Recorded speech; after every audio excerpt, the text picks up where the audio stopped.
I deal with my dream in Tiasia crowd. You know, they say some rotation and into Nana. Yes, I say.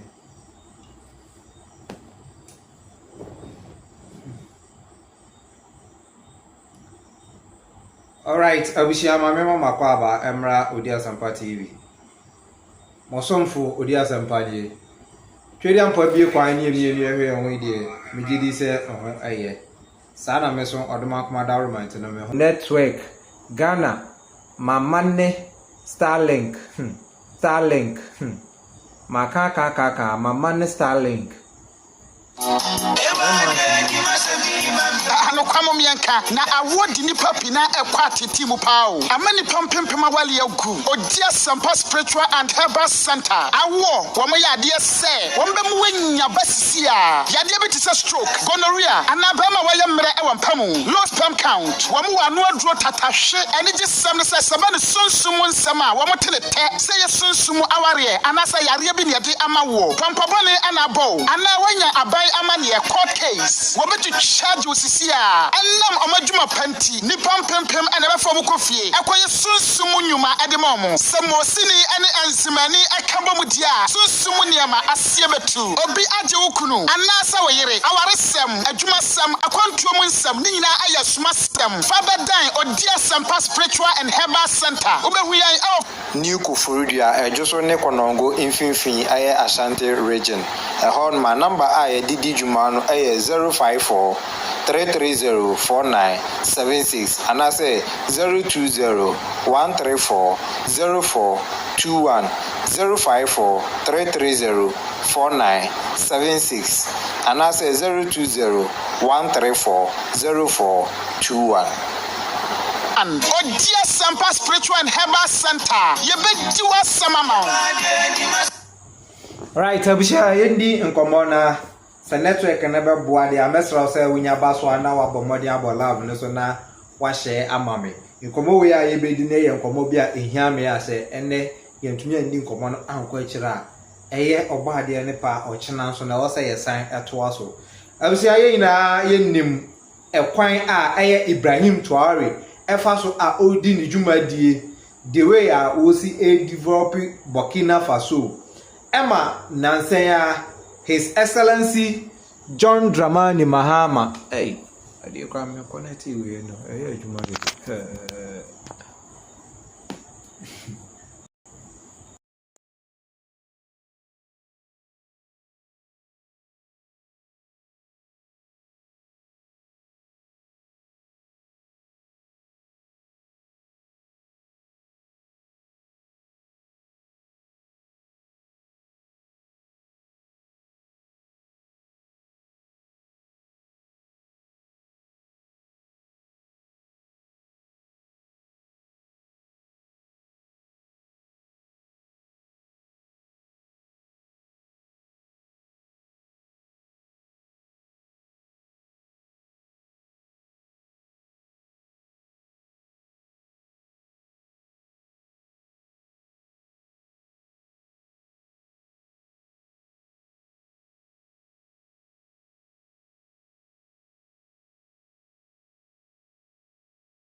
ade ne ekwa die minim se bia ibe isu sound ni se ya na ahwe se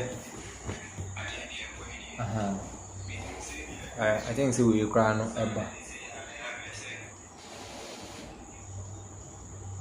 inti His Excellency John Mahama ankasa ehu se omo bo omo ho emoden inti waye na adwen se ono omo anwakofa ne de anase fritete eye yewura osagefo Dr. Kwame Nkrumah emreso jumapa a anase enyonkofa a na eda omontemo no yenhwe emma saa anyankofa no entwam ema even okọ Mali, Niger and Burkina Faso ehọ no ma ono ankasa no ekọhye omobo se obeka omoho na omma fight against terrorism aha ena me asem bisa a me woma His Excellency John Mahama no ebeba but answer na ebeba no abushia ye yina ye wa hanom you see bibini ankasa eye ono ankasa ne nyanko bibini etamfo enunti obi biara president bia amma ametu Muhammad Gaddafi say France for ena ekoshe Barack Obama eye at that time US president echi and yebe assassinate Muhammad Gaddafi ada ne boni awaye nyina ne say that time no okọ Libya akwala yenya wo fofra yetua woka sene omo ankasa omunkuro ahodo no wo ye wo fofra yetua woka obewale a ye ma osika ewosa wo depa apartment edan ankasa no affordable mo bia no water bill no electricity bill chese sa enyama we na oye ema Libya no eno ene ne boni a waye inti no na ewose omohwe na omo assassinate no and me na wo kasei ya nkasa ye nua bibini asore ewo US yesese oye omo army commander so oye den yo and we issue statement say Ibrahim Traore eye Burkina for resource a omo wo no onu mom e na ode secure ne ho na enye say bia ode eye e de aboa ne kuro manfo meanwhile wo ni Burkina honum ebi omo ti krom nu mu ankasa no eni so dwumadie pa a wo die no omomom eni so dwumadie pa a wo die no but mo say ono no e the resource nu mom e na e secure no ho but the fact is tambe kra na US ebepe Burkina for asem a enu nti no afei e na omo hu say o say omo ba into omo aid abra na terrorism ekoso bebrebe a na ye ku Burkina Faso enkokọ no na US omo wo sa army way papa yi na owo fa abusia yendi kan entie ne nsam no a na okan bi but don't forget a video we e na asparking ti a ama US epese omo de omo ho ejimu sene be ya ombetumi eyi Ibrahim Traore afri wono we dey hear video we first production of refined gold. Yan tu ya de na abrofo na ebeji komaye. Ha, gold box so ne si hono. Na omo refine ya wie. Mo de abekire mampanyi na we na mse okoyi ya kofo no kuku apai no. France forces so ma so omo independence no. Enti abusha Ibrahim Traore ne boni nyina ne se France fuyi yesisi aya ye gold no ya ye betu ya de enya de a ye be makwan ama foreign influence bia abase ye be fam agudie ana ye betu ya de ye be refine ya de ne ya store ya de ewo ye mamu ha eno na France for enter omo ase and US enso eba ta omachi te se ne omo de ye Muhammad Gaddafi no yentie papa we statement o make ye bibini o. Two competitors are just trying to replicate what we do best. I can imagine a situation, though, in which the ruling elite of a country is receiving gratuities on the side that in order to the benefit of the strongman leader, and not to the populace of the country. Does that sort of corruption and bribery go on with regard to the Belt and Road?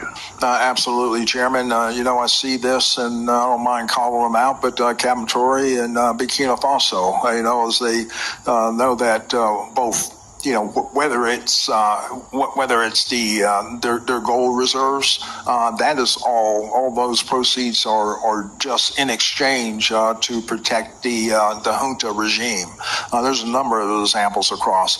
Even in Sudan, what's going on with the rapid support forces and Burhan of the Sudan forces, when you get down to it, is all about the revenue that can be drawn out of that, and there are nefarious actors in the CCP or in sometimes Russia are complicit in those activities. Recently, there is a so-called NGO. It's not even an NGO, because NGO stands for non-governmental organization. Nti abusuya statement we na oba ebembekiye and aya na omoka na omse omonhwehwem a omaye eno na Ibrahim Traore obekire mu nienti a aya na enkofo bi the fake report the akọ na this so called NGO a non-governmental organization no Ibrahim Traore ekire mu a omo ankasa no omo nye non-governmental organization nemom omo atrimfo omo agenda bi na omo de eba oman mu hono wohwe papai a odi kan ebe kasaya bibini black man te se ne omunya akwan eyusu Barack Obama no eno na omo de start efa papa we enso bibini ankasa ono ankasa ni nua bibini etamfo enti ono na omo de fa ne so no maba betu Ibrahim Traore edi every one. But this time around, Africa youth, yemuna yeni atene say no, yentena ho. Even so many people to enkra edi ama Ibrahim Traore say, ombie Burkina Faso amemu na all across Africa no yemra ne yemeka no ho na yen defend no yen protect no senior beya sankofo we mo before say they will come through or no Ibrahim Traore just omo pass through yen African youth and obiem no be opportunity na ye mu bebre na no ye be kwa support no because near Ibrahim Traore eye akwanya kese a obie ede ama the whole Africa na ye statement because this time around for social media across Africa even your brothers are more diaspora including US, Germany, and Babia, France, and a year bear 12 be and a Jimmy Yape Bibi, Eddie Mom, and on my business street is a protest. Say Ibrahim Traore and Yan Yamaye, no Yan Yamaya, I would to Krum. I would to Obi Krum Brabokina Honor, Nabareso or Yan Yamaye, and I saw Yan Yamaye. Time at Okoye, Ushe, Uncle Fana, or more yes, I protest here, Utum to Matana Hache. Inti say, a idea na Burkina honum ya. And the question is, Mobeko baby amoko ese mo kwa kotena ho na mako bobla e wo honum manai. They are not non-governmental because they are funded by a federal budget, by a state. This so-called NGO produces reports claiming that the FDS and the VDP commit abuses. It went in here, it came out there. It's to tarnish your morale. It's to scare you, to prevent you from being able to fight. No. Moreover, we are going to file a complaint against this NGO because people need to understand something. What is happening to us here? It's true that they have manipulated part of our populations in the Sahel here, but they didn't have that kind of weaponry. What brought such significant weaponry into their ranks? It's Libya. Who destroyed Libya? It's this NGO, the same NGO that made false reports and gave them to those who wanted to create a rebellion so that people would intervene and overthrow Gaddafi. And the powder keg ended up being poured into the Sahel. These millions of lives that have been taken in the Sahel, we must file a complaint against this NGO because it is responsible for these false reports it made to support this thesis of attacking Libya. They have no moral lessons to give us. Look at the world. Let them go defend human rights all over the world first before coming here. We are you see, Ibrahim Traore one of the giant leader of Africa. No watenasi steady system no. And who past mistakes are a so. But sometimes na me wonder say, Brax, what is wrong with us? Niema ye nitua ye tumi ensesa ya adwen ewo ho. Ye leaders ni bebre na kasa so coward to the extent they say they prefer say omo be remain slavely rather than say omo be tumi ade omo ho. Inti ye be show ma sesa o de mo sesa ye natural resource no emfa nko na munjaye ne ani na mu na recommend ye mon say yansa ase even waste product kra no ye leaders ni bi etumi etena ho no no mo de sa waste product no abegu ye mamu ha no. And we one of the things that Ibrahim Traore atena so no say there be menti ase da into this kind of NGO omo and a pro you can say a provide fake information to say omo ankasa Obama ebe assassinate Muammar Gaddafi. Then later on, around the line, I think say yes, it's a 10 years time. Then Barack Obama Ebeka say, oh, a great mistake, and oh yeah, say oh my assassinate. You can't say Muammar Gaddafi. Adenti and Bonya na wo ye nyina ne say impuntu juma niema pa a wo ye man man na aye na dwen say oh mo bi di nsemhunu e wo man nim and oh ma mo me fire resource emfa nko trara saa no ne bone eno no.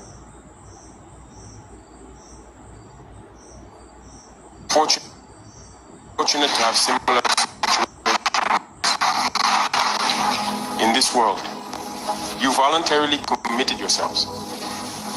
There are countries where people are forcibly taken, killed. You leave, you die. Trying to flee and die.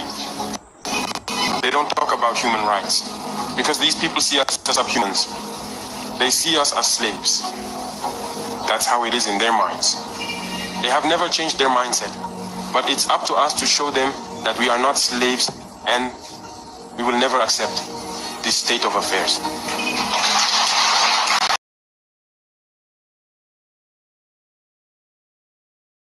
Very, very brief. It's about Ibrahim Trade.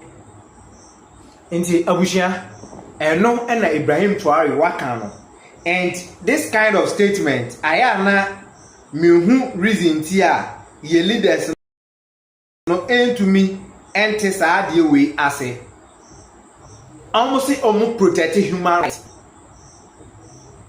Palestinians and Israel and ede abomu a adechie bia no Israel she Palestinian for ase then no matumi aya afa ho Israel president on that one to one omokra na ammunition yesu adigu nkofo so no then and omaye ede afa ho na obi a ono aba na ne man e na oye oman ni yie no ono mum e na muhu ne se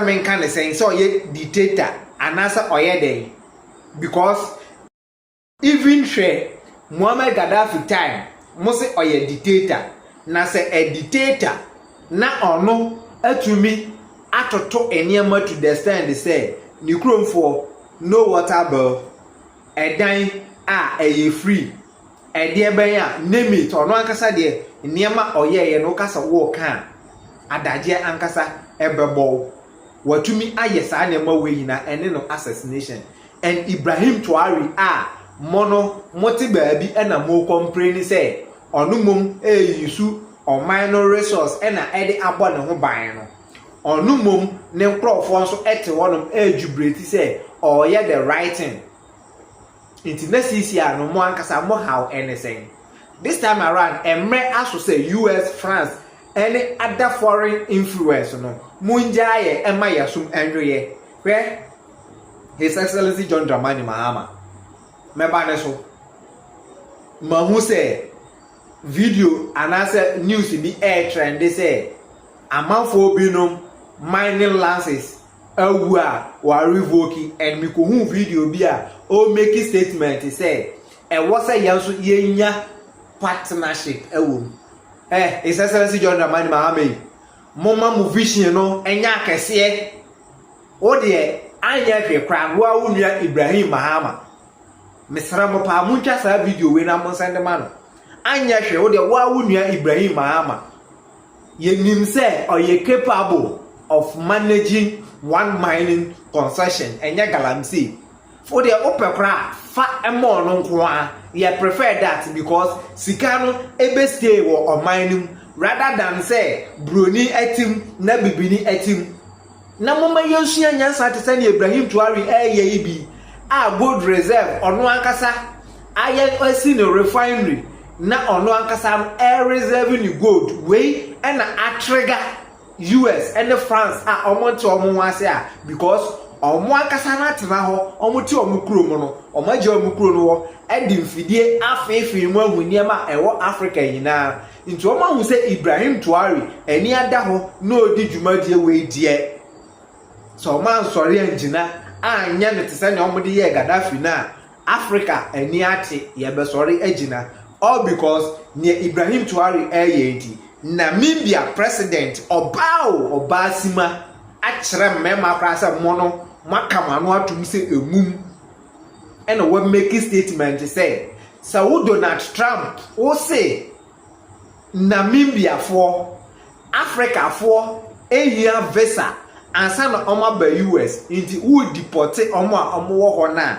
eye the same thing ena sa pepepe ena se obi a ono so ewo Namibia ho a oye US citizen na owo Namibia eni visa no inti nipa mako over 500 ono so deport omo nkomo US obeba Namibia ho no ma wo so wuhia visa ansa na waba Obasima ena akasa no inti sisi ano masem bisa a me bisa His Excellency John Mahama okoye o say obeka omo ho ama omo security no enwo ayedin na eba ne say terrorism a ha Burkina Faso ya obeboa na omo fight masem bisa ne say sisi a US France the threat ahodo na ekọ Burkina Faso eso den na wo kan afa ho mayenti se echi na yai wo kasa de afa ho na ye wu se ampa wo ye man of your words na enye ano to be keke na wo de kasa because enkofo take action Ibrahim Traore ono no oba action or kasa with vim enye se bia agro bi na wo ye de wodi nti His Excellency John Mahama ya sem bisa ne say den na wo kan afa Ibrahim Traore threat US and France the airport no so no den na His Excellency John Mahama kan efa ho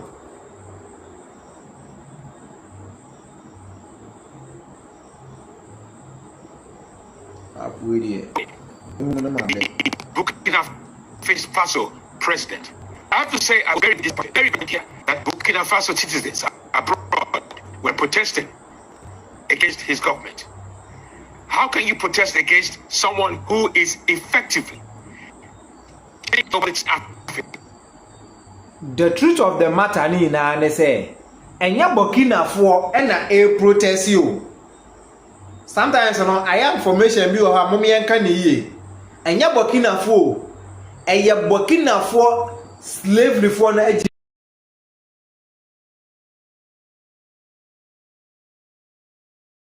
Jimifoni bi ena ete France honom ena France for apesika ede asho omobotom ena jimie cowardly no omo begina public ena omo yes adede no even cry no and trending because ye na yegu Africa no yehu ne ekoso ewo ho and enye social media propaganda we enye social media propaganda me amete ha no me wonkofo ho no because Burkina medi ho no akwani aba me ne ukasai enche me be ko na nsen ya akotwa nyama ni bi kra edi abekere wo ofro bia na wo bisa na me ka no enra me ne minu aba ako edi nkomo me ne na ya adwuma ha wakọ o Burkina kro ba ko efro sapaga ye ka Burkina kro akase na aka sapaga kra won ka ho enso me ne wo kasai industry kakraka ya tam edi asi honom a enche bia anhwekra bia next month and answer the following no obete no yesi Ibrahim Traore wa bie sa industry we e wa ha no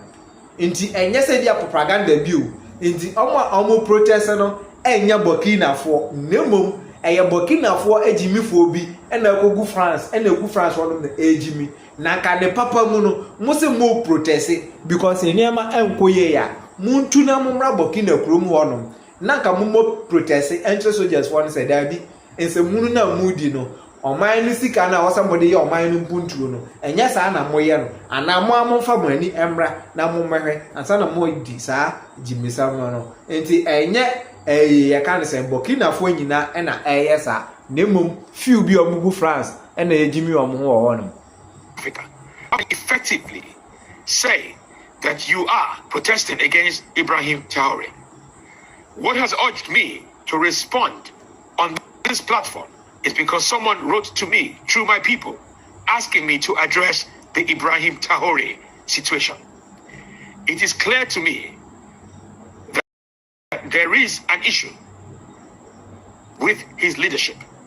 And when I say an issue, not necessarily an issue, but people are worried and concerned about how he is conducting and making sure that he effectively caters for Burkina Faso citizens. I don't see anything wrong with that. I don't seem to understand why Burkina Faso citizens abroad were protesting if it wasn't because you have been paid to protest. He, in my view, from what we can gather, has had 18 assassination attempts. That is a world record. 18 assassination attempts. And I'm not talking about fake assassinations. 18 assassination attempts. That is worrying. I'm calling on all African leaders to do what we can to protect Ibrahim Traore. I know that not all African leaders support the way he has taken over power. But it is clear to me, and it is clear to those who want to get rid of him, and those protesting, and those who support him, that the truth of the matter is say African leaders no because of greediness and shamefulness into no omo hu kwan a omo fa so atro obo support any amano maako bi a omo ani eda ho no na etumi make bold decision to send na Namibia president oba we oye oba kukudrofo a Africa leaders no enyina no they should bow down to this woman because ono na watumi make bold decision. But wait to me tana say na me say even Paul Kagame are silent about Burkina Faso because say even time na wo fight and na say ebia African leaders kra no amwa most of us no know say na wo fight because of those imperialism and sa neo-colonialism na wan that's the more reason ti a wo fight into this time around. So when you wunua ma almost fight say Africa ebeji omo ho a I don't know why you're silent e wo Paul Kagame. I think say someone should do a video and address this one to Paul Kagame. Why is he silent about this whole issue? Because most of us believe in you. Because the way you are telling Rwanda, no, this is how all Africa are looking forward in 20 and Paul Kagame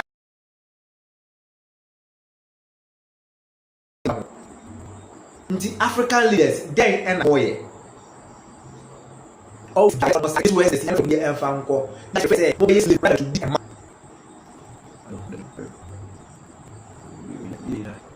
Makra adiano e to premancy. I can be a request. Ose na what? I can be a request. Ose na what na. You na obabo homode na washe na yano washe na yano yetumi edi emu enkomo edi awon